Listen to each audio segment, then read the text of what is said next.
When Terah was 70 years old, he had Abram, Nahor, and Haran. The family tree of Terah. This is the story of Terah. Terah had Abram, Nahor, and Haran. Haran had Lot.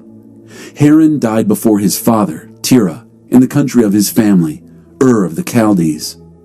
Abram and Nahor each got married. Abram's wife was Sarai. Nahor's wife was Milcah, the daughter of his brother Haran. Haran had 2 daughters, Milcah and Iscah. Sarai was barren. She had no children. Terah took his son Abram, his grandson Lot, Haran's son, and Sarai, his daughter-in-law, his son Abram's wife, and set out with them from Ur of the Chaldees for the land of Canaan. But when they got as far as Haran, they settled down there. Terah lived 205 years. He died in Haran. Chapter 12. Abram and Sarai. God told Abram, "Leave your country, your family, and your father's home for a land that I will show you. I will make you a great nation and bless you. I'll make you famous. You'll be a blessing. I'll bless those who bless you. Those who curse you, I'll curse. All the families of the earth will be blessed through you." So Abram left just as God said, and Lot left with him. Abram was 75 years old when he left Haran. Abram took his wife Sarai and his nephew Lot with him, along with all the possessions and people they had gotten in Haran, and set out for the land of Canaan, and arrived safe and sound. Abram passed through the country as far as Shechem and the oak of Moreh. At that time, the Canaanites occupied the land. God appeared to Abram and said, "I will give this land to your children." Abram built an altar at the place God had appeared to him.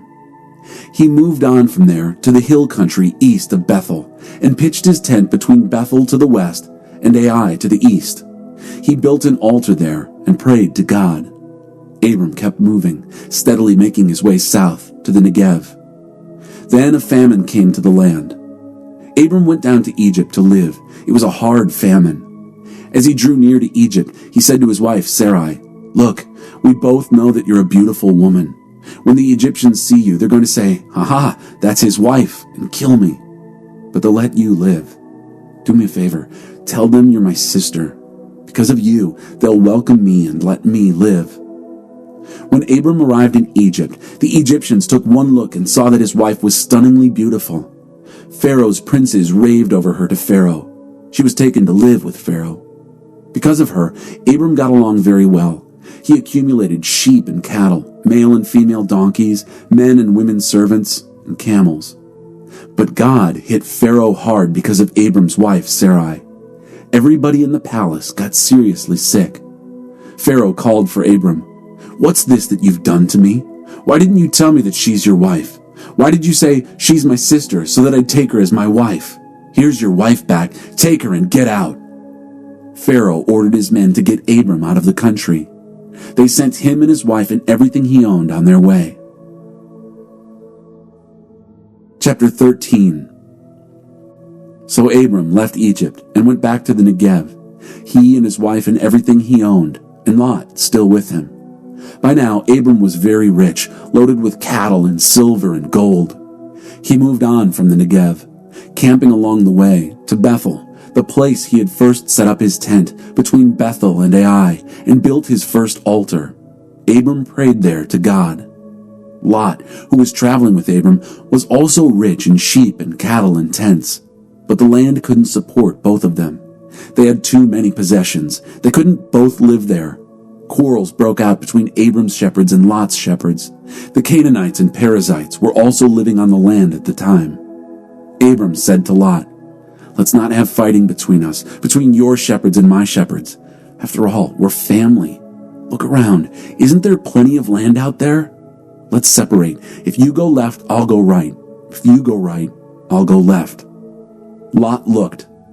He saw the whole plain of the Jordan spread out, well watered. This was before God destroyed Sodom and Gomorrah, like God's garden, like Egypt, and stretching all the way to Zoar. Lot took the whole plain of the Jordan. Lot set out to the east. That's how they came to part company, uncle and nephew. Abram settled in Canaan. Lot settled in the cities of the plain and pitched his tent near Sodom. The people of Sodom were evil, flagrant sinners against God. After Lot separated from him, God said to Abram, "Open your eyes, look around, look north, south, east, and west. Everything you see, the whole land spread out before you, I will give to you and your children forever. I'll make your descendants like dust. Counting your descendants will be as impossible as counting the dust of the earth. So, on your feet, get moving. Walk through the country, its length and breadth. I'm giving it all to you." Abram moved his tent. He went and settled by the oaks of Mamre in Hebron. There, he built an altar to God. Chapter 14. Then this: Amraphel, king of Shinar, Arioch, king of Elasar, Chedorlaomer, king of Elam, and Tidal, king of Goyim, went off to war to fight Bera, king of Sodom, Bersha, king of Gomorrah, Shinab, king of Admah, Shemeber, king of Zeboim, and the king of Bela, that is, Zoar. This second group of kings, the attacked, came together at the valley of Siddim, that is, the Salt Sea. They had been under the thumb of Chedorlaomer for 12 years. In the 13th year, they revolted. In the 14th year, Chedorlaomer and the kings allied with him set out and defeated the Rephaim in Ashtaroth Karnaim, the Zuzim in Ham, the Emim in Sheba Kiriathaim, and the Horites in their hill country of Seir, as far as El Paran, on the far edge of the desert. On their way back, they stopped at En Mishpat, that is, Kadesh, and conquered the whole region of the Amalekites, as well as that of the Amorites, who lived in Hazazon Tamar.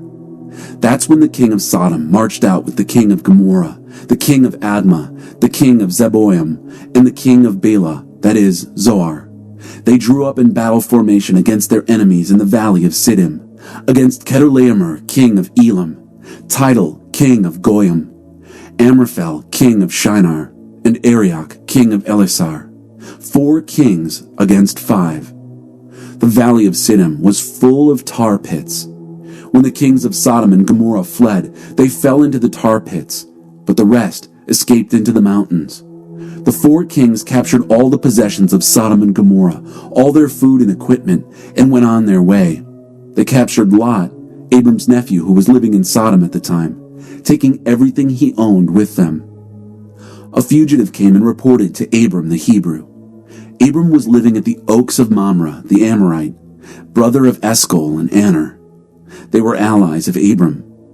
When Abram heard that his nephew had been taken prisoner, he lined up his servants, all of them born in his household, there were 318 of them, and chased after the captors all the way to Dan. Abram and his men split into small groups and attacked by night. They chased them as far as Hobah, just north of Damascus. They recovered all the plunder along with nephew Lot and his possessions, including the women and the people. After Abram returned from defeating Chedorlaomer and his allied kings, the king of Sodom came out to greet him in the valley of Sheva, the king's valley. Melchizedek, king of Salem, brought out bread and wine. He was priest of the high God, and blessed him. Blessed be Abram by the high God, creator of heaven and earth, and blessed be the high God who handed your enemies over to you. Abram gave him 1/10 of all the recovered plunder. The king of Sodom said to Abram, "Give me back the people, but keep all the plunder for yourself." But Abram told the king of Sodom, "I swear to God, the high God, creator of heaven and earth, this solemn oath, that I'll take nothing from you, not so much as a thread or a shoestring. I'm not going to have you go around saying, 'I made Abram rich.' Nothing for me other than what the young men ate and the share of the men who went with me, Aner, Eshcol, and Mamre. They're to get their share of the plunder." Chapter 15. After all these things, this word of God came to Abram in a vision. "Don't be afraid, Abram. I'm your shield. Your reward will be grand."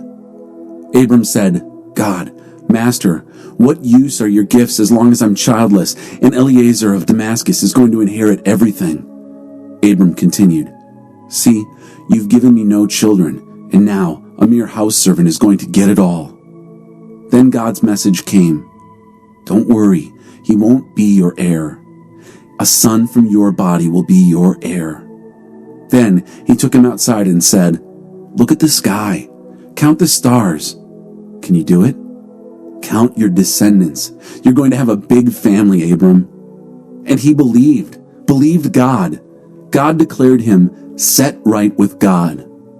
God continued, "I'm the same God who brought you from Ur of the Chaldees and gave you this land to own." Abram said, "Master God, how am I to know this, that it will all be mine?" God said, "Bring me a heifer, a goat, and a ram, each 3 years old, and a dove and a young pigeon." He brought all these animals to him, split them down the middle, and laid the halves opposite each other. But he didn't split the birds. Vultures swooped down on the carcasses, but Abram scared them off. As the sun went down, a deep sleep overcame Abram, and then a sense of dread, dark and heavy. God said to Abram, "Know this, your descendants will live as outsiders in a land not theirs. They'll be enslaved and beaten down for 400 years.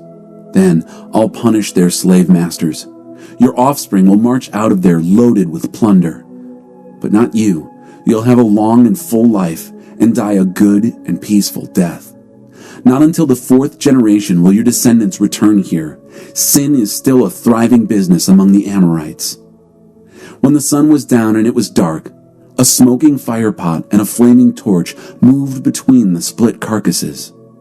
That's when God made a covenant with Abram.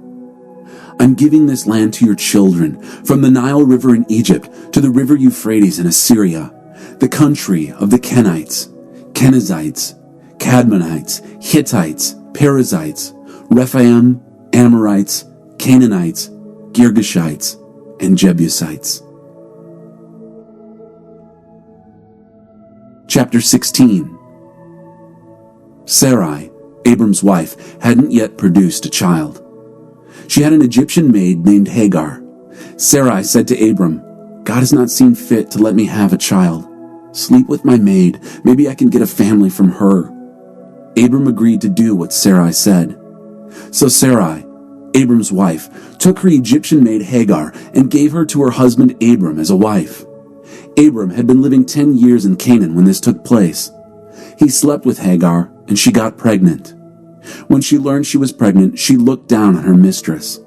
Sarai told Abram, "It's all your fault that I'm suffering this abuse. I put my maid in bed with you, and the minute she knows she's pregnant, she treats me like I'm nothing. May God decide which of us is right." "You decide," said Abram. "Your maid is your business." Sarai was abusive to Hagar, and she ran away. An angel of God found her beside a spring in the desert. It was the spring on the road to Shur. He said, "Hagar, maid of Sarai, what are you doing here?"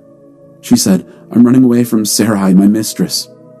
The angel of God said, "Go back to your mistress. Put up with her abuse." He continued, "I'm going to give you a big family, children past counting. From this pregnancy, you'll get a son. Name him Ishmael, for God heard you. God answered you. He'll be a bucking bronco of a man, a real fighter, fighting and being fought, always stirring up trouble, always at odds with his family." She answered God by name, praying to the God who spoke to her. "You're the God who sees me." Yes, he saw me, and then I saw him. That's how that desert spring got named God Alive Sees Me Spring. That spring is still there, between Kadesh and Bered. Hagar gave Abram a son. Abram named him Ishmael. Abram was 86 years old when Hagar gave him his son, Ishmael. Chapter 17. When Abram was 99 years old, God showed up and said to him, "I am the strong God. Live entirely before me. Live to the hilt. I'll make a covenant between us, and I'll give you a huge family." Overwhelmed, Abram fell flat on his face. Then God said to him, "This is my covenant with you. You'll be the father of many nations. Your name will no longer be Abram, but Abraham. meaning that I'm making you the father of many nations. I'll make you a father of fathers. I'll make nations from you. Kings will issue from you.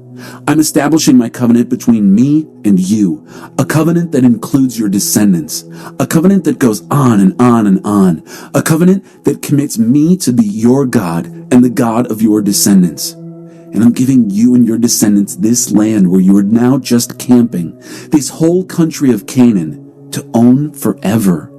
And I'll be their God.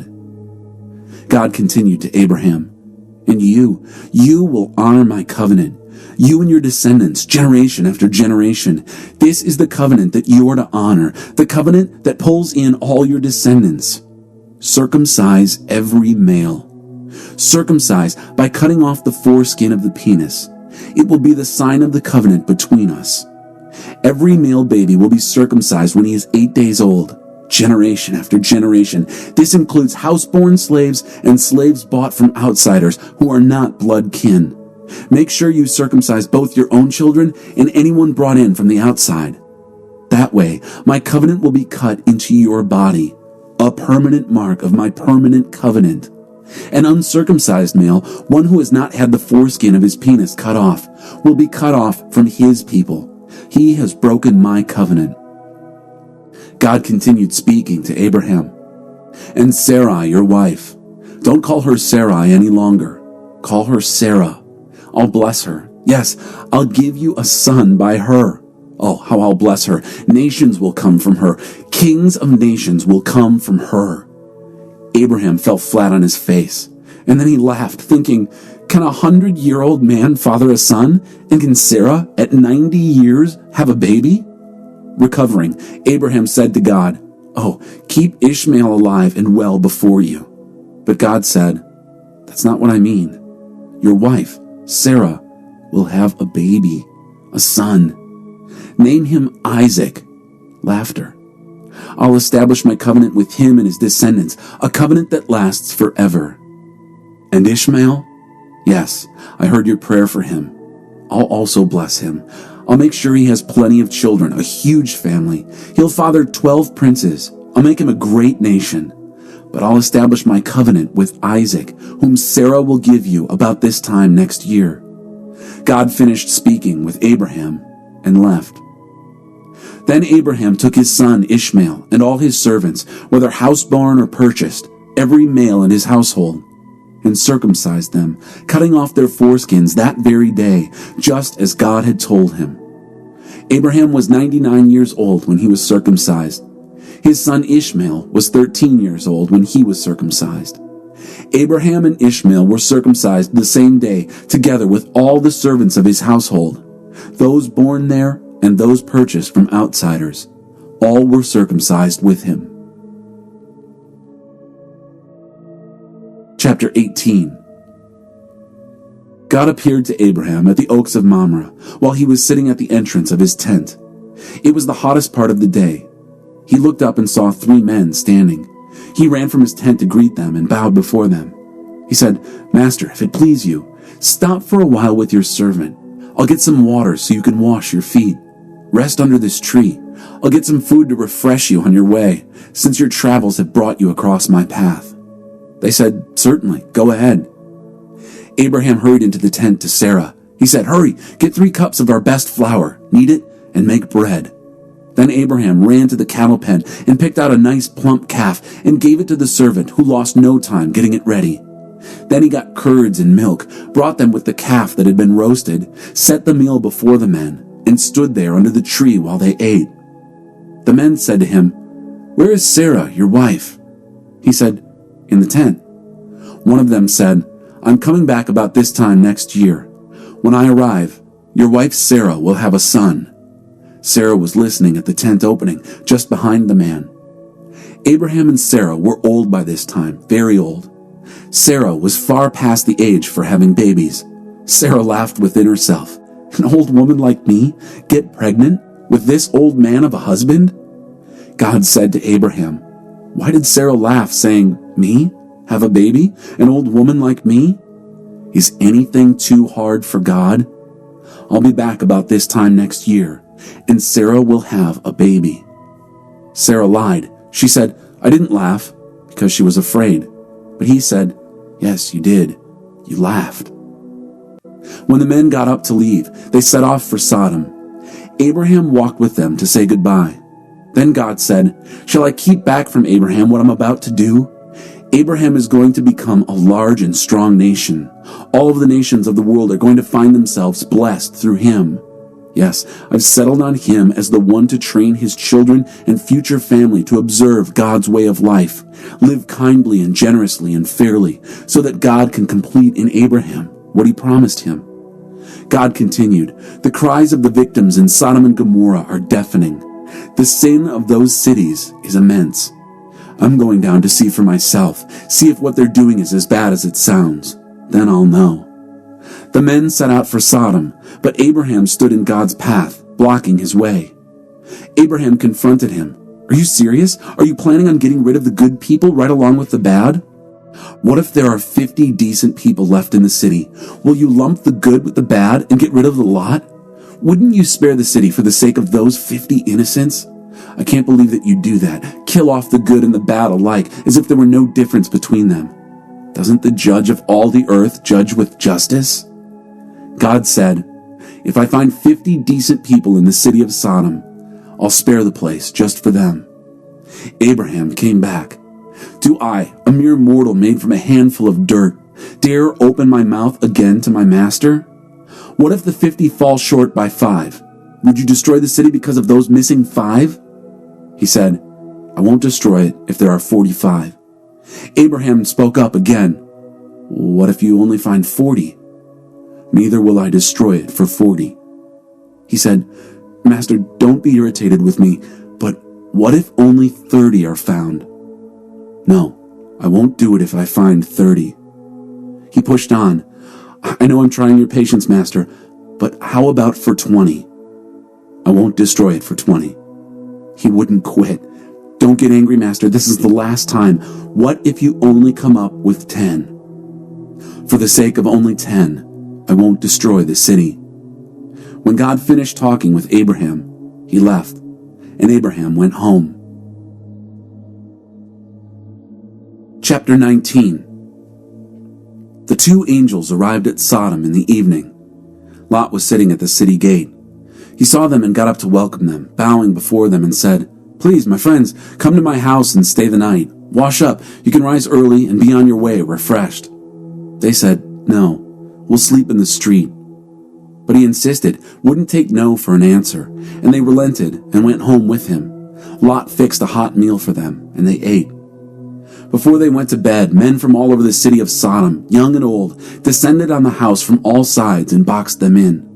They yelled to Lot, "Where are the men who are staying with you for the night? Bring them out so we can have our sport with them."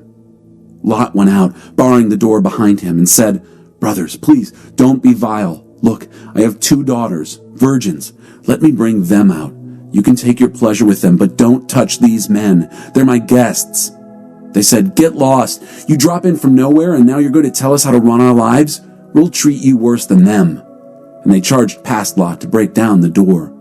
But the 2 men reached out and pulled Lot inside the house, locking the door. Then they struck blind the men who were trying to break down the door, both leaders and followers, leaving them groping in the dark. The 2 men said to Lot, "Do you have any other family here? Sons, daughters, anybody in the city? Get them out of here, and now. We're going to destroy this place. The outcries of victims here to God are deafening. We've been sent to blast this place into oblivion." Lot went out and warned the fiancés of his daughters, "Evacuate this place. God is about to destroy this city." But his daughters' would-be husbands treated it as a joke. At break of day, the angels pushed Lot to get going. "Hurry, get your wife and 2 daughters out of here before it's too late and you're caught in the punishment of the city." Lot was dragging his feet. The men grabbed Lot's arm and the arms of his wife and daughters. God was so merciful to them and dragged them to safety outside the city. When they had them outside, Lot was told, "Now run for your life. Don't look back. Don't stop anywhere on the plain. Run for the hills or you'll be swept away." But Lot protested. "No, masters, you can't mean it. I know that you've taken a liking to me and have done me an immense favor in saving my life, but I can't run for the mountains.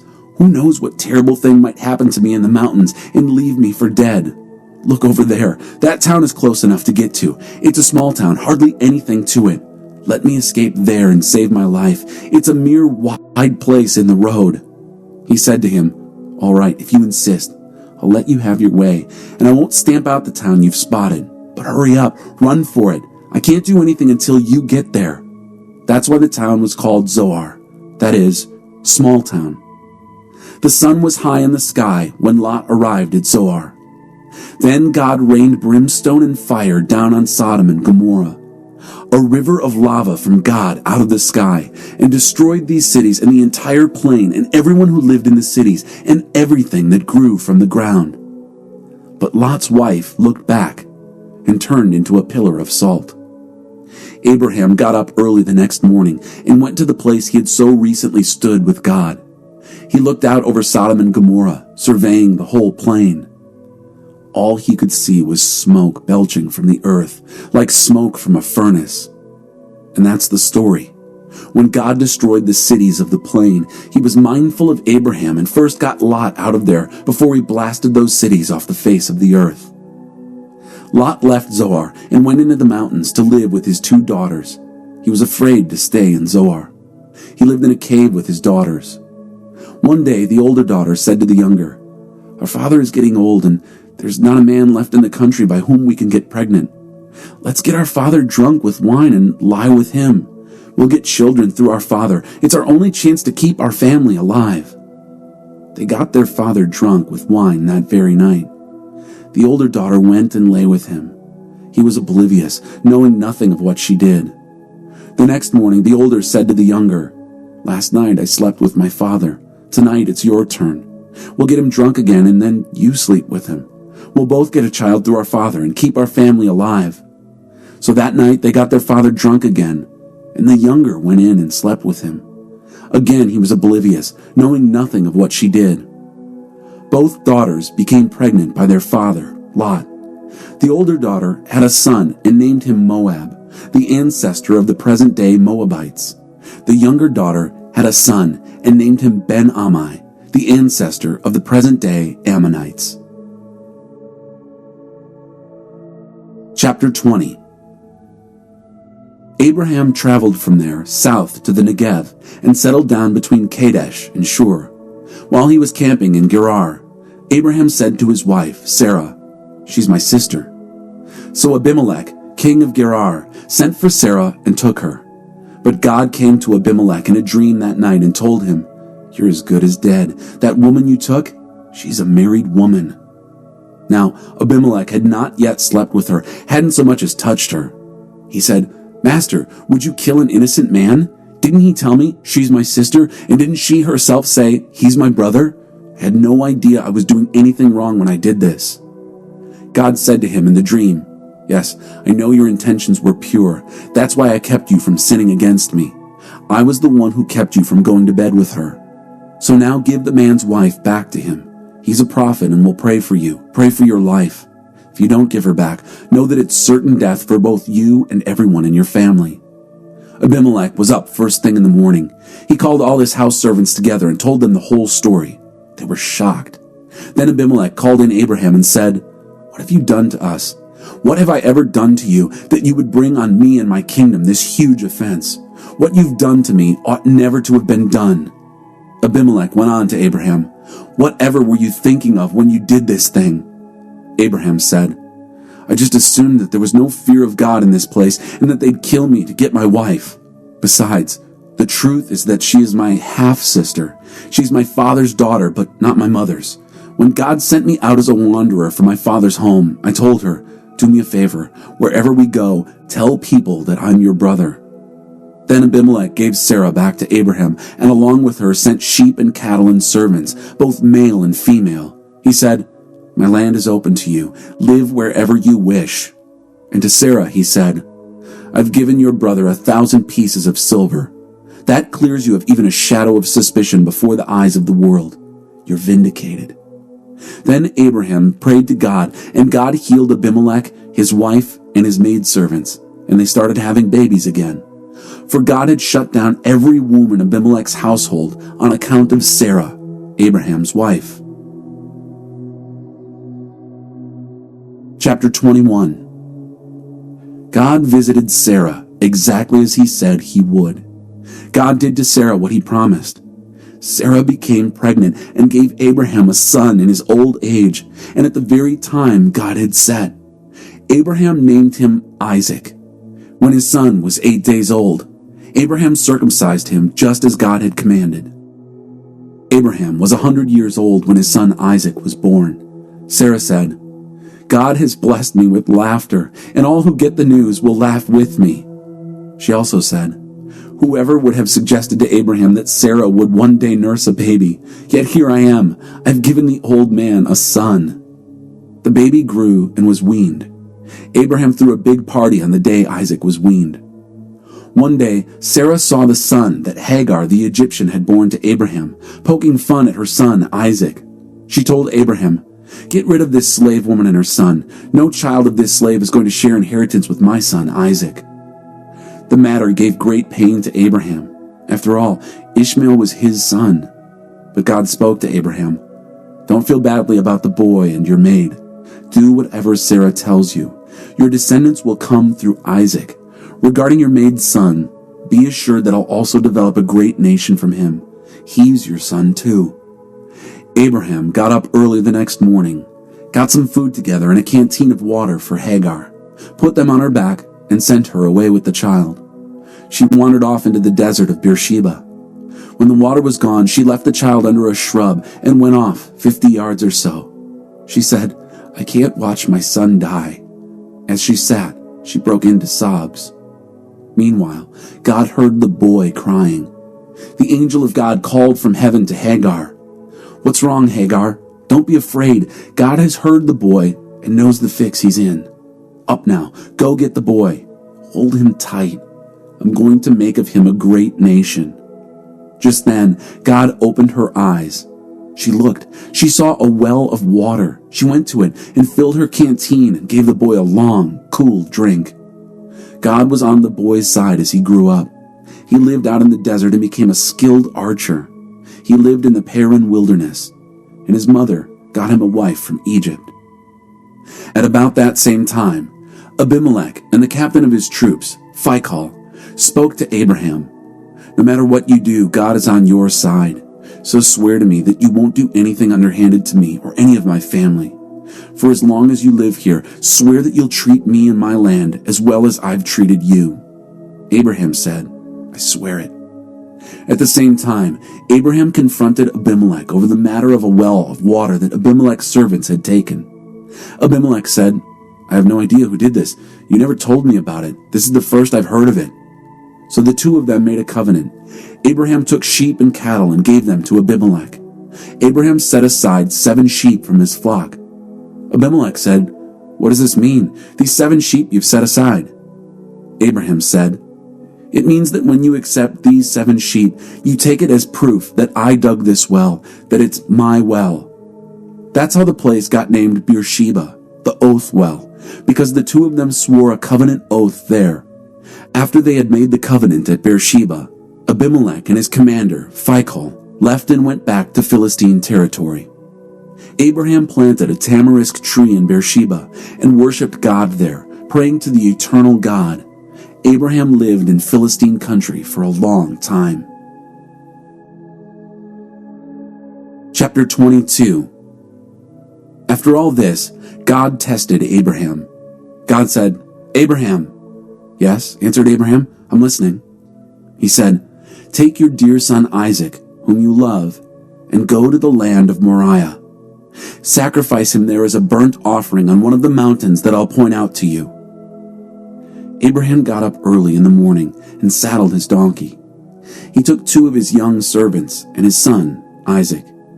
He had split wood for the burnt offering. He set out for the place God had directed him. On the 3rd day, he looked up and saw the place in the distance. Abraham told his 2 young servants, "Stay here with the donkey. The boy and I are going over there to worship. Then we'll come back to you."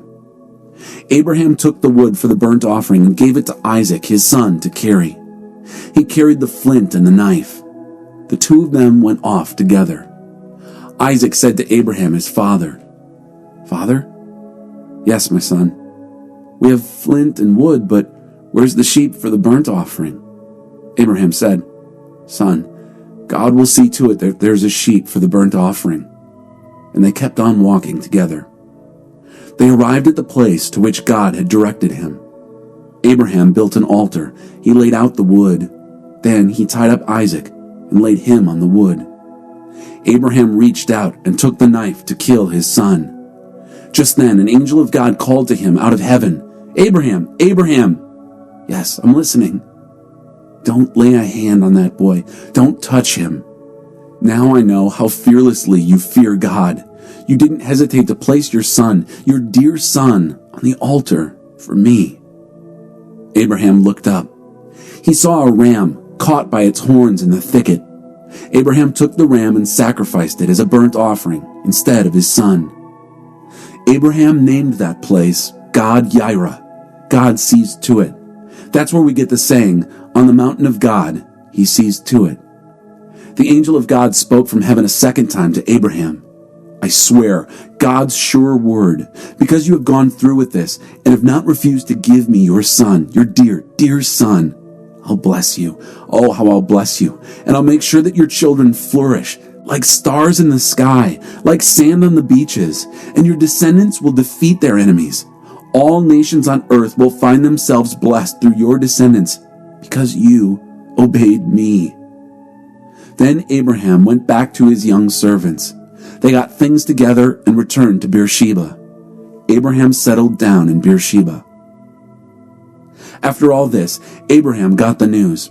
"Your brother Nahor is a father. Milcah has given him children. Uz, his firstborn, his brother Buz, Kemuel, he was the father of Aram, Kesed, Hazo, Pildash, Jidlaph, and Bethuel. Bethuel was the father of Rebekah. Milcah gave these 8 sons to Nahor, Abraham's brother. His concubine, Rumah, gave him 4 more children, Tebah, Gaham, Tahash, and Maacah. Chapter 23. Sarah lived 127 years. Sarah died in Kiriath Arba, present-day Hebron, in the land of Canaan. Abraham mourned for Sarah and wept. Then Abraham got up from mourning his dead wife and spoke to the Hittites. "I know I'm only an outsider here among you, but sell me a burial plot so that I can bury my dead decently." The Hittites responded, "Why, you're no mere outsider here with us. You're a prince of God. Bury your dead wife in the best of our burial sites. None of us will refuse you a place for burial." Then Abraham got up, bowed respectfully to the people of the land, the Hittites, and said, "If you're serious about helping me give my wife a proper burial, intercede for me with Ephron, son of Zohar. Ask him to sell me the cave at Machpelah that he owns, the one at the end of his land. Ask him to sell it to me at its full price for a burial plot, with you as witnesses." Ephron was part of the local Hittite community. Then Ephron the Hittite spoke up, answering Abraham with all the Hittites who were part of the town council listening. "Oh no, my master, I couldn't do that. The field is yours, a gift. I'll give it and the cave to you. With my people as witnesses, I give it to you. Bury your deceased wife." Abraham bowed respectfully before the assembled council and answered Ephron, "Please allow me. I want to pay the price of the land. Take my money so that I can go ahead and bury my wife." Then Ephron answered Abraham, "If you insist, master, what's 400 silver shekels between us? Now go ahead and bury your wife." Abraham accepted Ephron's offer and paid out the sum that Ephron had named before the town council of Hittites, 400 silver shekels at the current exchange rate. That's how Ephron's field next to Mamre, the field, its cave, and all the trees within its borders, became Abraham's property. The town council of Hittites witnessed the transaction. Abraham then proceeded to bury his wife Sarah in the cave in the field of Machpelah that is next to Mamre, present-day Hebron, in the land of Canaan. The field and its cave went from the Hittites into Abraham's possession as a burial plot. Chapter 24. Isaac and Rebekah. Abraham was now an old man. God had blessed Abraham in every way. Abraham spoke to the senior servant in his household, the one in charge of everything he had. Put your hand under my thigh and swear by God, God of heaven, God of earth, that you will not get a wife for my son from among the young women of the Canaanites here, but will go to the land of my birth and get a wife for my son Isaac." The servant answered, "But what if the woman refuses to leave home and come with me? Do I then take your son back to your home country?" Abraham said, "Oh, no, never. By no means are you to take my son back there. God, the God of heaven, took me from the home of my father and from the country of my birth and spoke to me in solemn promise. I'm giving this land to your descendants. This God will send his angel ahead of you to get a wife for my son. And if the woman won't come, you are free from this oath you've sworn to me. But under no circumstances are you to take my son back there." So the servant put his hand under the thigh of his master Abraham and gave his solemn oath. The servant took 10 of his master's camels and, loaded with gifts from his master, traveled to Abram Naharaim and the city of Nahor. Outside the city, he made the camels kneel at a well. It was evening, the time when the women came to draw water. He prayed, "O God, God of my master Abraham, make things go smoothly this day. Treat my master Abraham well, as I stand here by the spring, while the young women of the town come out to get water. Let the girl to whom I say, 'Lower your jug and give me a drink,' and who answers, 'Drink, and let me also water your camels,' let her be the woman you have picked out for your servant Isaac. Then I'll know that you are working graciously behind the scenes for my master." It so happened that the words were barely out of his mouth when Rebekah, the daughter of Bethuel, whose mother was Milcah, the wife of Nahor, Abraham's brother, came out with a water jug on her shoulder. The girl was stunningly beautiful, a pure virgin. She went down to the spring, filled her jug, and came back up. The servant ran to meet her and said, "Please, can I have a sip of water from your jug?" She said, "Certainly, drink." And she held the jug so that he could drink. When he had satisfied his thirst, she said, "I'll get water for your camels too, until they've drunk their fill." She promptly emptied her jug into the trough and ran back to the well to fill it, and she kept at it until she had watered all the camels. The man watched, silent. Was this God's answer? Had God made his trip a success or not? When the camels had finished drinking, the man brought out gifts: a gold nose ring weighing a little over 1/4 of an ounce and 2 arm bracelets weighing about 4 ounces, and gave them to her. He asked her, "Tell me about your family. Whose daughter are you? Is there room in your father's house for us to stay the night?" She said, "I'm the daughter of Bethuel, the son of Milcah and Nahor. And there's plenty of room in our house for you to stay, and lots of straw and feed besides." At this, the man bowed in worship before God and prayed, "Blessed be God, God of my master, Abraham. How generous and true you've been to my master. You've held nothing back. You led me right to the door of my master's brother." And the girl was off and running, telling everyone in her mother's house what had happened. Rebekah had a brother named Laban. Laban ran outside to the man at the spring. He had seen the nose ring and the bracelets on his sister and had heard her say, "The man said this and this and this to me." So he went to the man, and there he was, still standing with his camels at the spring. Laban welcomed him. "Come on in, blessed of God. Why are you standing out here? I've got the house ready for you, and there's also a place for your camels." So the man went into the house. The camels were unloaded and given straw and feed. Water was brought to bathe the feet of the man and the men with him. Then Laban brought out food. But the man said, "I won't eat until I tell my story." Laban said, "Go ahead, tell us." The servant said, "I am the servant of Abraham. God has blessed my master. He's a great man. God has given him sheep and cattle, silver and gold, servants and maidservants, camels and donkeys. And then, to top it off, Sarah, my master's wife, gave him a son in her old age, and he has passed everything on to his son. My master made me promise, 'Don't get a wife for my son from the daughters of the Canaanites in whose land I live. No, go to my father's home, back to my family, and get a wife for my son there.'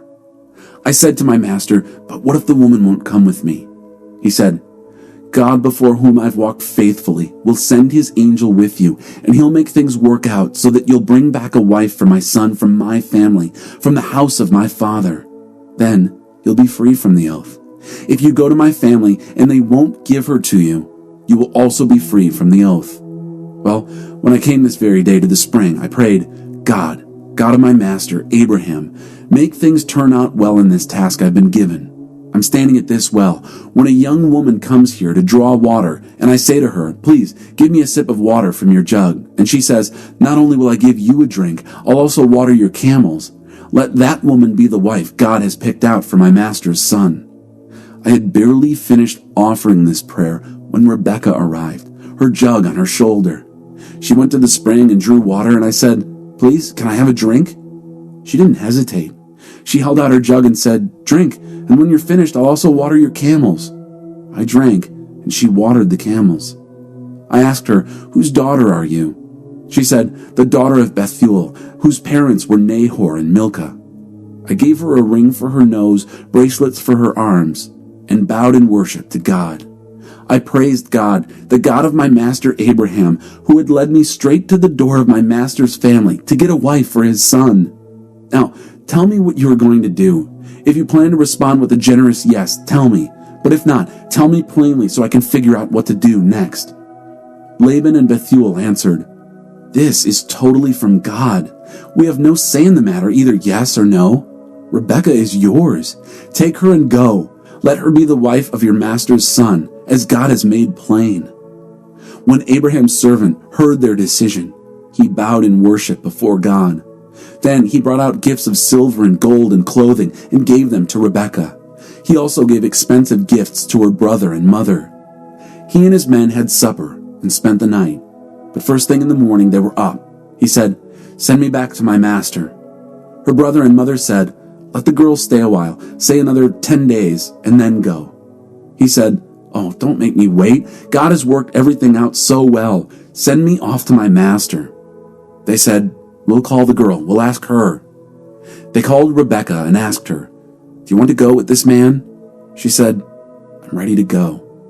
So they sent them off, their sister Rebekah with her nurse, and Abraham's servant with his men.